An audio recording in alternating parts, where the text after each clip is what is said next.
Both Georgetown and Duke coming off wins on Wednesday, but in different fashions. Hey, how are you, folks? Jason Horowitz. Glad to be with you here on CBSSports.com, breaking down the Hoyas and the Blue Devils, a game you can see Saturday on CBS. Let's bring in CBS College Sports' Steve Lappas to break this down. And Steve, Georgetown's coming off its best shooting performance of the season in a win against Syracuse.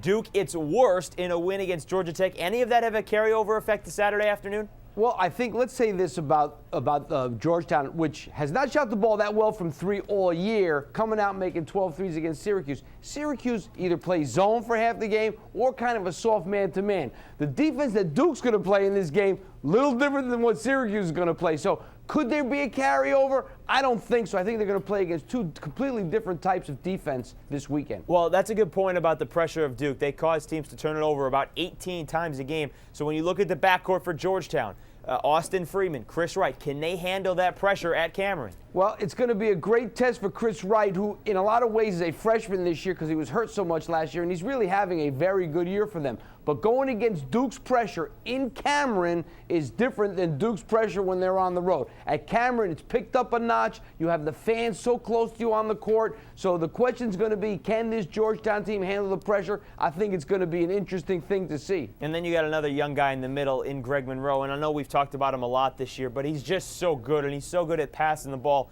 as well.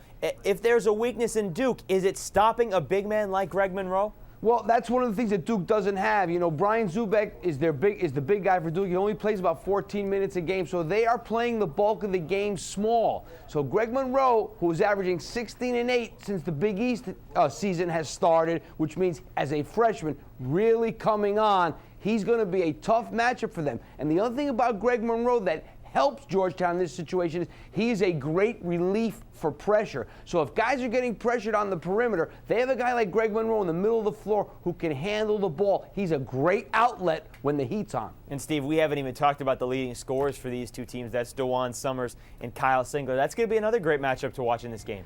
You know, that's kind of they're the prototype four men that you see today. Kids that are more threes than fours, but can rebound. They can play out on the perimeter. They can make three-point shots. Yet they can go inside and play post defense and post up now and then too. So that's going to be a great matchup between two perimeter playing four men. All right, Steve, what's the key to this game? Who's your winner? Well, the key to the game is going to be, can Duke rattle Georgetown? Georgetown with their Princeton offense, tough to rattle. But I got to think, this is going to be a great basketball game. I think in Cameron, Duke will prevail. Well, Georgetown has already gone on the road and beaten a top 5 team this year when they beat Connecticut. We'll see if they can do it again here on Saturday. Steve Lappas, thank you very much, sir. Thank you. All right, folks, for more on this game, which, again, you can see on CBS, 1:30 p.m. Eastern, be sure to stay with CBSSports.com. Watch everything else on the CBS Audience Network. For Steve Lappas, I'm Jason Horowitz. Take care, folks.